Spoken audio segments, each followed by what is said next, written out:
Hubert Ryan's son. And now I'm getting introduced as Jordan Ryan's father.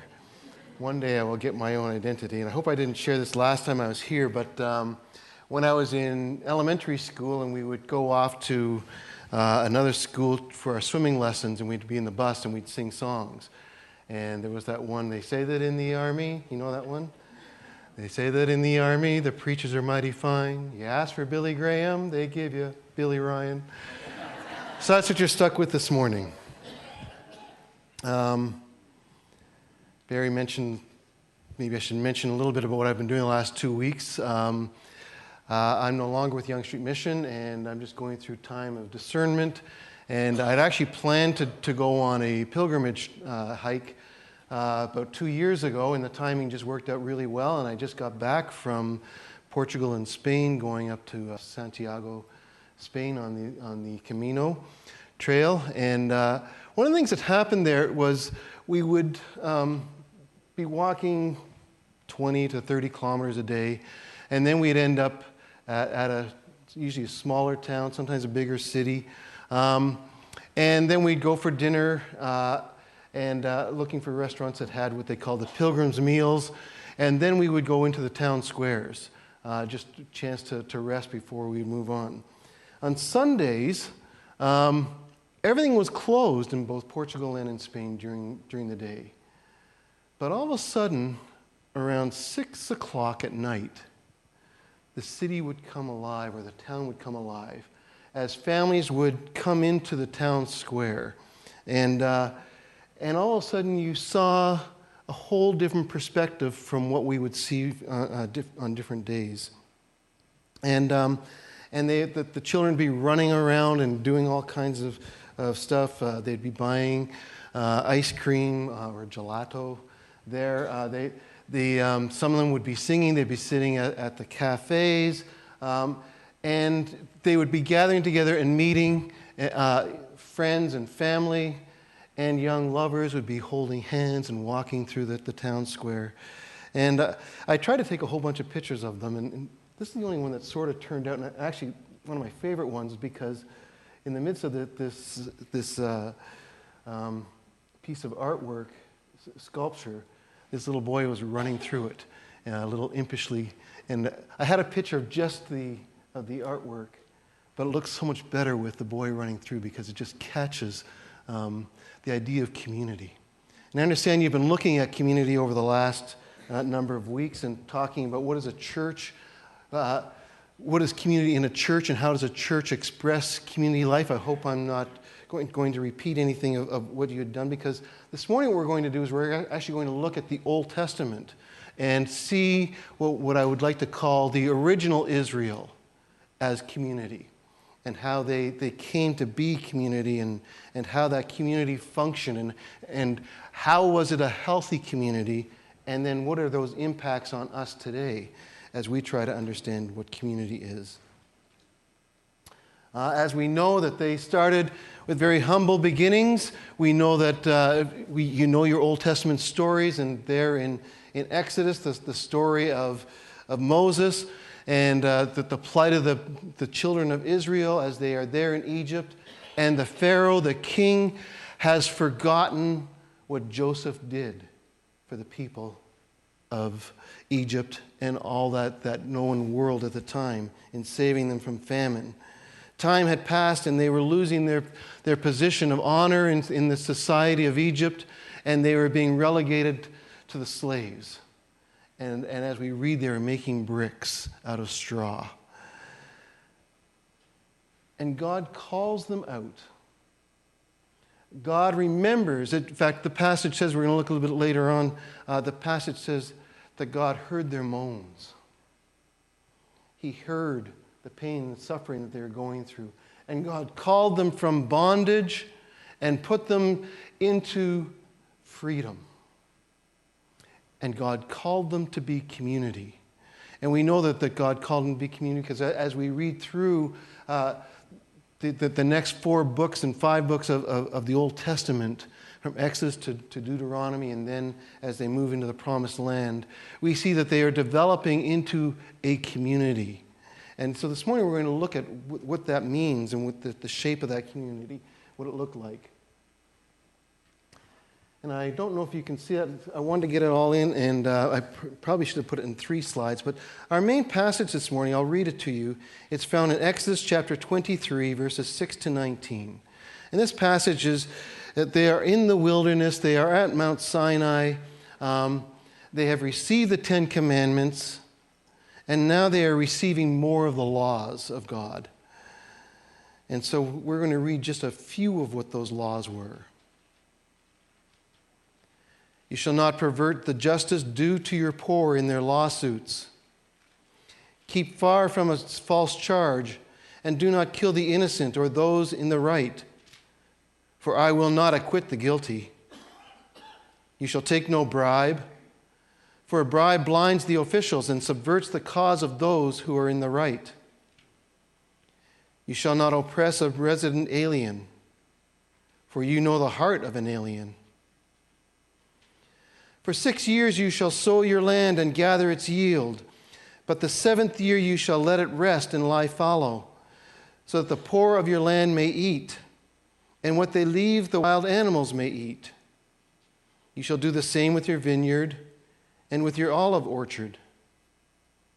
For 6 days you shall do your work, but on the 7th day you shall rest, so that your ox and your donkey may have relief, and your homeborn slave and the resident alien may be refreshed. Be attentive to all that I have said to you. Do not invoke the names of other gods. Do not let them be heard on your lips. 3 times in the year you shall hold a festival for me. You shall observe the festival of unleavened bread, as I commanded you. You shall eat unleavened bread for 7 days at the appointed time in the month of Abib, for in it you came out of Egypt. No one shall appear before me empty-handed. You shall observe the festival of harvest, of the first fruits of your labor, of what you sow in the field. You shall observe the festival of ingathering at the end of the year, when you gather in from the field of the fruit of your labor. 3 times in the year all your males shall appear before the Lord God. You shall not offer the blood of my sacrifice with anything leavened, or let the fat of my festival remain until the morning. The choicest of the first fruits of your ground you shall bring into the house of the Lord your God. And we could have picked almost any passage from Exodus, Leviticus, Numbers, Deuteronomy, where we read of God's commands, the laws of God, telling the people how they should live together. Pick this one in particular because it highlights a number of emphasis that I want to bring out this morning as we think about this theme of a people called from bondage and community. Community, a unified body of individuals with a feeling of fellowship, camaraderie, companionship with others, as a result of sharing common attitudes, interests, and goals. Very simple definition of what community is. Being on this walk the last couple of weeks, I went by myself, didn't know anybody, didn't know the language, had no idea what to expect. I talked with other people who'd done the walk, but I had no idea. I discovered that I was meeting people every day.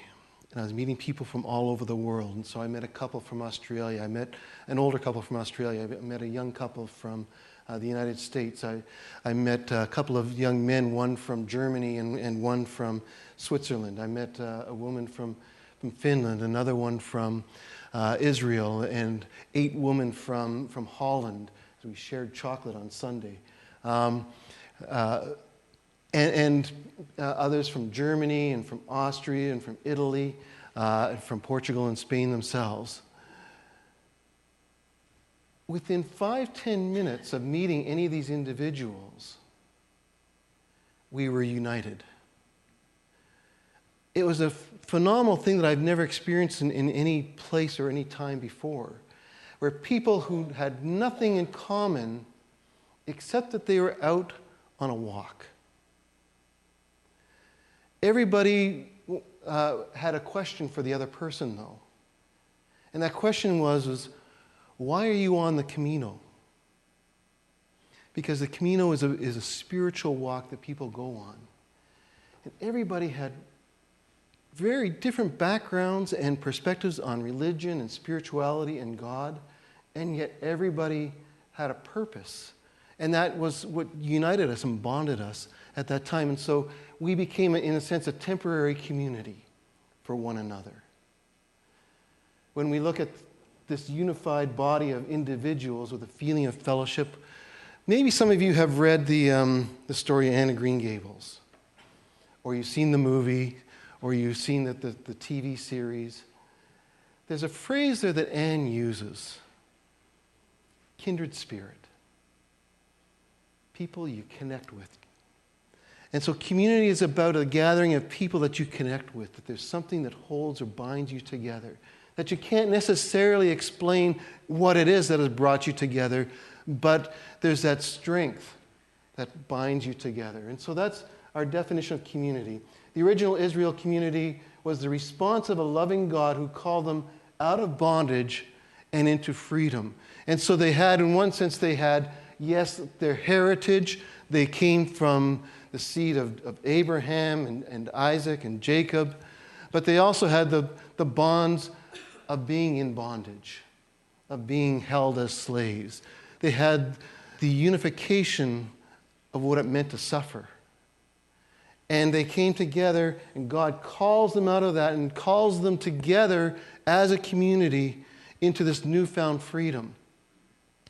And in that comes the response of what that newfound freedom needs to have. And in particular, what I want to emphasize this morning, three things. Yeah, I went into ministry because I can't count. Three things. The response is expressed in justice, compassion, and worship. And these are three of the overall overriding themes that you will find as you read through the Old Testament. Whether you're reading the books of the law are describing justice for this newfound community. They needed laws to hold them together. Or whether it be compassion because of the God that they believed in, who on the one hand reigned in the heavens and could cast down thunder and lightning and could represent itself in a pillar of fire and by a cloud, but a God who also describes itself as being one who is always full of compassion, who feels their pain. And worship, as we read through books such as the Psalms that describes the glory that we offer back to God for the life that He's given to us, both individually and as community. And so first we want to look at justice. And as we think about justice, we think about fair and impartial behavior or treatment. It's a concern that we have for equality. It's an innate concern for equality. You never have to teach a child about justice, because a child picks up very quickly and will always be saying, but it's not fair, because they have this concept of justice built there within them. But it's not just about equality, but it's about peace and an overriding genuine respect for people that comes from an understanding that's again innate within us, that there is something sacred about the life of a human being that Christians and Jews would describe that comes from being made in the image of God. We describe justice as being honesty and rightfulness. A righteous person is one who does what is right. It's simple. It's described there in our constitutions, in our laws, in our courts, and they're describing how we ought to live together. These are the conditions that we're saying that it takes for us to be a community. And so we have the Lady Justice, all about law and order, the blindfold, describing that justice needs to have an objectivity to it, that there needs to be impartiality, that it doesn't matter who it is that's coming to the courts for justice, that they will receive it because the courts are impartial. That there will be a balance of the scales of justice, saying that the evidence that is given will be weighed, will be tried, and the evidence will be judged or weighed on its own merit. And that the sword, on one hand, represents power and punishment, but the sword faces downwards because the punishment is the last thing we want to bring. And it's held below the scales to show that power and authority is subservient to justice. And so when you read through the Old Testament laws and try to take some time, I know they're sometimes painful to read. And sometimes we read them once and we don't read them for the rest of our lives. But there they are describing how these people who have been in slavery and under an unjust system that is based upon one person authority of the Pharaoh, that now they are moving into a life of community, to be a new nation. And they have these laws that describe what will be important to them. And so you have a passage such as from Leviticus 19 that says, "You shall not cheat in measuring length, weight, or quantity. You shall have honest or just balances." The word there is tzedek, one of the two Hebrew words for justice. "You shall have honest or just weights, an honest or just measurement of ephah or hin." And the reason you will have that is because I am the Lord your God who brought you out of the land of Egypt. There's a theological motive for having justice. And so justice is based upon its relationship with God. And that's why we call it not just justice, but we call it righteousness. Because the authority behind the commands is God, the one who sets us free and delivers us from slavery. And so in Canadian context, we have our Canadian Charter and Constitution. We have federal parliament with its Supreme Courts. We have provincial legislature. We have superior courts. We have municipal councils. And we have local bylaws that govern how we will live together as a nation, as a province, as a city, as a municipality. And they give us guidelines so we all know what to expect. Here are the standards that we have.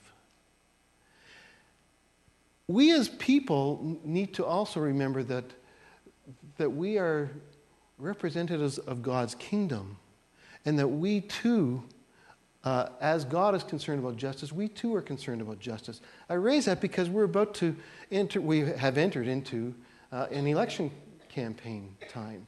And we're hearing all kinds of promises.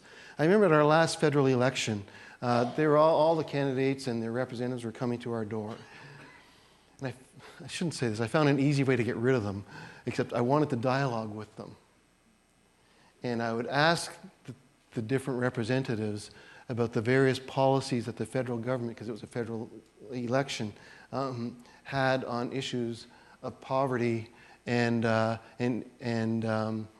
refugees, and because it wasn't being raised. And I remember actually, and they would leave very quickly. And I remember on one occasion, it was actually our provincial rep was campaigning for the federal party that he was connected with, and he came. We got into a bit of a conversation. But then he tried backing down the driveway. And I kept following him, and he kept backing down until he got to the sidewalk and started walking away. And then he turned to me and said, "You know, in 6 weeks of campaigning, you are the first person to raise the issue of poverty." And I thought, wow, we have growing population of people living in poverty, including in the riding that I live in. And no one is talking about this as an issue of justice that our politicians need to address. And so we ought to be people of justice.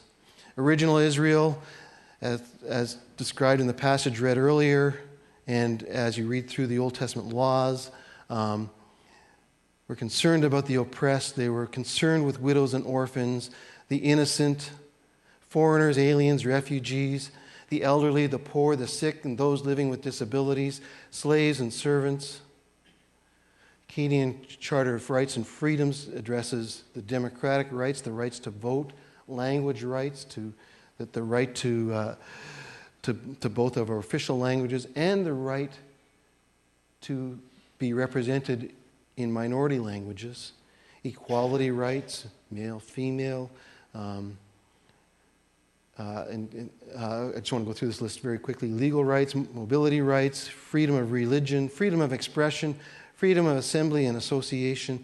These are all things that we have said as Canadian citizens.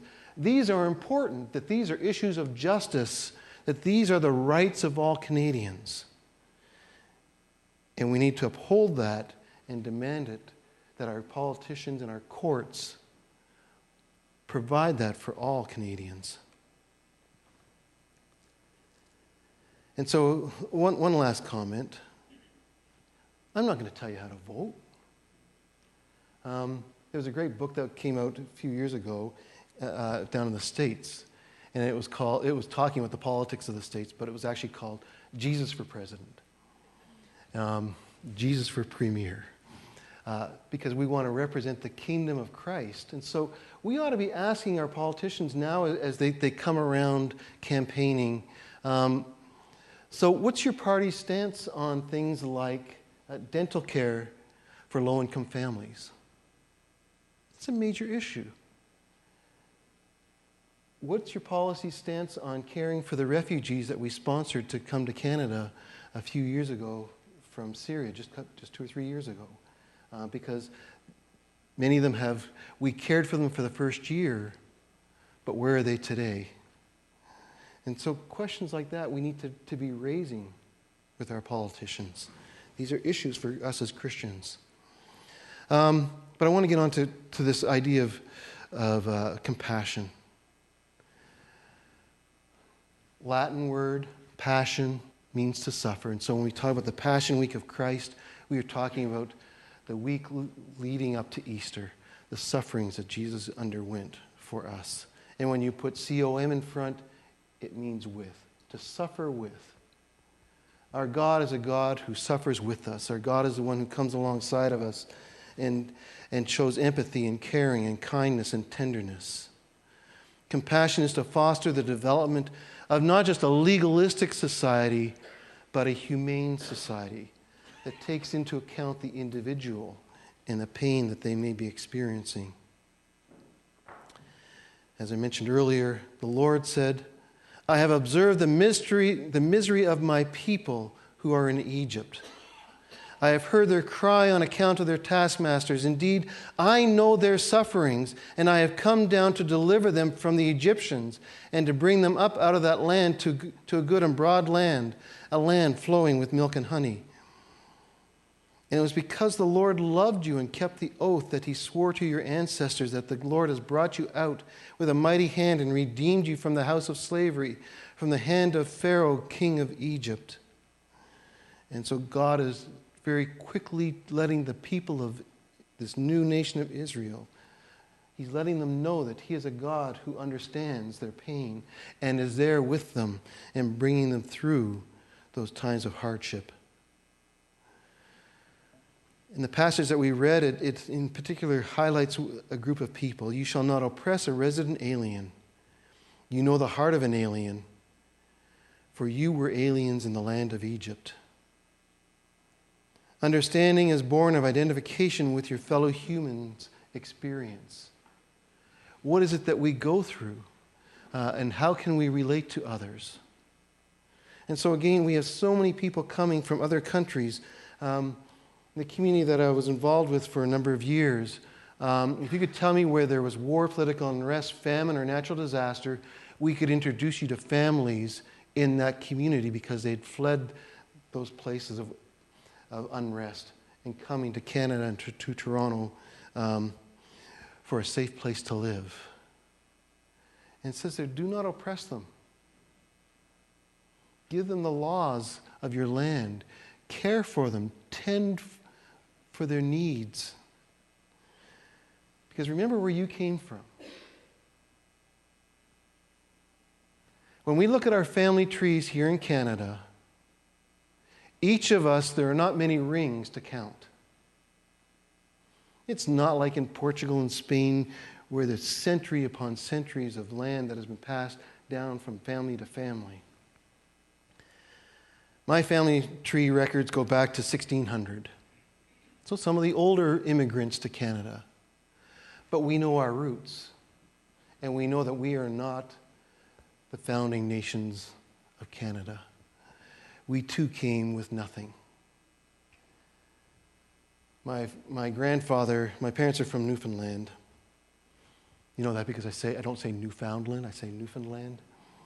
My grandfather came to Toronto because he could make more money pressing the buttons on an elevator than he could for what they called a quintal of fish, which is about 100 pounds of fish. Because Newfoundland was a colony of Great Britain. And being an empire, Great Britain took all the wealth from the island of Newfoundland and didn't share it with the people and gave them less than what the fish was worth. And so the people were starving because of the oppression that they had experienced. And so my grandfather knew what it meant to be oppressed and shared with us those stories. And each of us have that in our heritage because the vast, vast majority of us are recent immigrants to this country, relatively speaking. And so we need to remember that we may be doing well now, but remember where you came from so that you can be moved with compassion for others who are suffering. Lastly, we're called to be a people moving from bondage to freedom, and the response is worship. The feeling or expression of reverence and adoration to honor and with extravagant love and extreme submission. And it's the awe and wonderment and devotion and expression of gratitude. And again, as we read through the Old Testament, we see this expression coming through over and over again, whether we are reading about the stories of the different kings and prophets or whether we are reading through the Psalms and Proverbs. The original Israel defined worship as praise to God and prayer. They expressed it in their festivals and in obedience and humility. Some of you might remember the movie of Indiana Jones, The Last Crusade, and there he is there wanting to get the Holy Grail, and he has to cross through in the old city of Petra, and he has the clues to know how to make it through the 3 tests. And as he's trying to figure out how to pass the test where he doesn't get his head chopped off, he's reading, and the clue is the penitent man is humble before God. The penitent man will pass. And he's saying to himself, and he's got the book in his hand, and he's, sorry, I'm not Indiana Jones, but he's going, penitent man. The penitent man is humble, kneels before God, and he kneels, and the blade comes across and misses him because he remembers the humility that it takes. The people of Israel needed to worship God with humility. That they were no different from any other people group. Why did God choose the Israelites? We don't know why. Was it simply because of Abraham's faithfulness? It certainly wasn't because of Jacob's faithfulness. God selected them because God is God and God just chooses as He chooses. Not because they're any different. Not because they were a great and mighty people. And God has chosen each one of us and to be members of His kingdom and calls us to walk in humility. And as we do this, we are given a task. And the task that is given to us is to know what our calling is. That we are a people called. That we are people called in community. That we are people who yes, have rules and regulations that give us guidelines to follow, but that we are people who are full of compassion and that we would understand the sufferings of one another and that we would be people who walk humbly with our God. Now, maybe you recognize those three things because they're in Micah chapter 6, verse 8. It says, what does it mean? Sorry, I'm a little bit ahead of myself. He has told you, O mortal, what is good. And what does the Lord require of you? But to do justice, to love kindness, or the word there is compassion, and to walk humbly with your God. That this is our calling. If you're not quite sure what it means to follow after God, it's these three things: to do justice, to love kindness, and to walk humbly with your God. I want to wrap up with one last thing. I've got a couple slides, but I'm not. Let's see if I can go back. No, I went the other way. That's for us, in case you want to have the New Testament foundation, that we are a chosen race. But Israel was set apart to be a light to the nations. By that, it means that their way of evangelism, their way of sharing the good news of this great and mighty God that they serve, is that the quality of life that would be found in Israel would be so much higher than the nations around them that the other nations and other individuals would be attracted to that light, to that standard of living that comes from the laws of God, and they too would experience the love of this great God. And you know what? We know that sometimes it worked. We know because we have that little story in there tucked in the history books called Ruth. Ruth was a Moabite.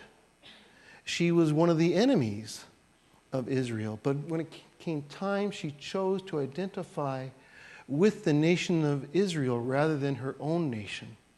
We know that because we read the story of David and Bathsheba, but we miss out on one of the key figures in that story, and that's the story of Uriah the Hittite. Uriah from a powerful nation that was up in Turkey. But he had seen something special about the land of Israel and David, and he came down and he became one of the captains in David's army and was extremely loyal to the point of ending up costing his life because of that misplaced loyalty at that point in time. And there are others, and we could go through different stories of different ones who recognized there was a shining light. And so you and I, we have a calling that we are indeed this chosen race, a royal priesthood, a holy nation, in order that we might proclaim the acts of Him who called us out of darkness into His marvelous light. And so we have not just hope, but we indeed, like the original nation of Israel, we are called out into freedom and to share that good news of freedom with others as they see our community and as they see how we love one another, or as they simply see that we love our neighbor as ourselves. Let's pray. God, you are our God. You are our guide. You are our hope. You are the one who gives us direction, who lights our path. And God, you have given us your word to understand. And God, we come to you and we thank you that you have called us into your family, to being your chosen race, to be your witnesses here on earth. And God, that you've called us to be your church, to be your bride. And God, may we be people who do justice. May we be people who love compassion and demonstrate compassion. And God, may we be humble people who bring glory to your name. Amen. May God richly bless you. Thank you.